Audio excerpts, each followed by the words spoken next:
Hey guys, it's Sarah from Tribe Within, and today I want to talk about online safety, a really hot topic that all of us parents know is something that we really need to get a grip on, because what we are really starting to discover is all those parental controls and various online filters and YouTube Kids aren't really doing the best job. So we've come up with 3 steps to making sure it's likely that your kid will come and talk to you if they see something harmful. Because at the end of the day, the most powerful thing that we can do is to actually help our children cope with the things that they come across in the world. We are really unlikely to be able to prevent everything that comes across their plate unless you are able to completely stop your kid from being online. And I just think that in this day and age, that's pretty unlikely, but if any of you have been able to do that, interestingly, you aren't doing it yourself, but if your kid is not online, bravo, massive round of applause. But for most of us, that's just not the case. So what we really want to do is make sure that they come to us, because all the monitoring in the world, your kid is going to eventually start texting people and start emailing each other, and things are going to come across their plate.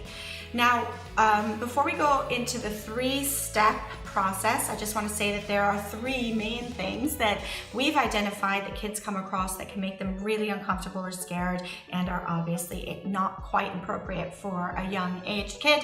And one of them is porn, the other one is self-harm, and the other one is harming others or violence toward other people.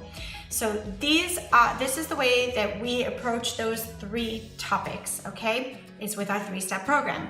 The first step is to just open up the conversation. Sounds simple, right? But actually, for some of you, you might be shaking in your boots, because for a lot of us, talking about porn or something like that could be a little bit nerve-wracking and seemingly highly inappropriate and all that kind of stuff. But the bottom line is, people, you gotta do it.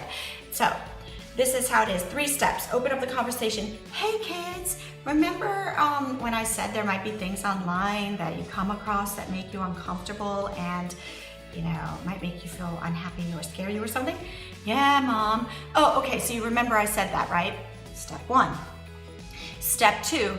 Well, do you know that one of those things is actually like people naked online, like being naked together with other people or being naked on their own? Yeah. Anyway, then they'll say, ew, or oh my God, are you serious? Or they'll say something like that, be like, yeah, seriously, like people post naked pictures online all the time, actually.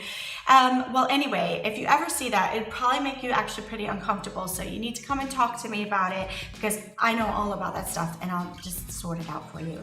Okay, Mom. Now, obviously, in the case of porn, and I just know there are going to be comments down below, there is going to be a time where the kids actually want to see that. So we're talking about an age group here, because Tribe Within, we really are aimed mostly at 8 to 12-year-olds. And at that point in time, it's not as likely that they're going to enjoy watching that, and it might scare them. So anyway, the great thing is, so the 3-step process, right? Let's go back to that recap. First, open up the conversation with your kid, bring it up again, that there are things online that might make them uncomfortable. Secondly, give them the words to use. So if they accidentally come across porn, for example, they know that they're supposed to call it naked people to you. If you come up with something else, even more prude, feel free to pop it in the comments. I'm sure a lot of parents would love to hear from you. I personally don't have a problem with the word naked, but a lot of people really struggle to talk about these things themselves as parents, and I have a lot of sympathy for that. So please help them out with your words. Third part, of course, is to close it by saying, I know all about that. Just come and tell me about it and I'll sort it out. Okay, great. So with self-harm, same thing, open up the conversation. Remember I told you about all this stuff online? Yeah, Mom, great. 2 is, do you know that sometimes people, for various reasons, most likely because they're not feeling very good within themselves, they might cut themselves or pull out their hair or actually do things that really hurt themselves. And it's quite complicated, but if you saw something like that, it might make you feel uncomfortable. And I actually know all about that stuff. So just bring it to me, come let me know, and I'll sort you out.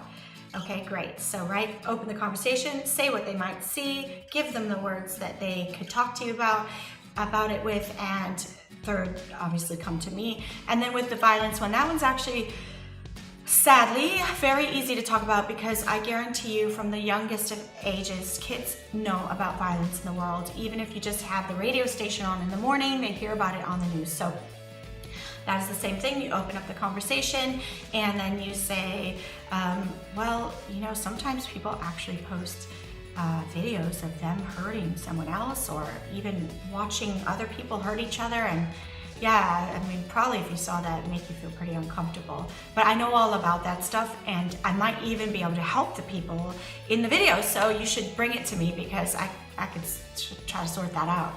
All right, so 3-step process, bring up the conversation, give them the words, tell them to come to you with those words, and that is how it goes. Now, I have a 5, 8, and 10-year-old, and I talk about this with them all together. I do not use different words for the 5-year-old and the 10-year-old, and it seems to have worked for us. So I would love to hear from you in the comments below. Please let us know your techniques, your tricks. All the parents watching this would really want to know. So anyway, hope that you're keeping your kids safe. Stay tuned. If we have other tips and tricks, we will be offering them up here, and just stay safe, right? Bye, everyone.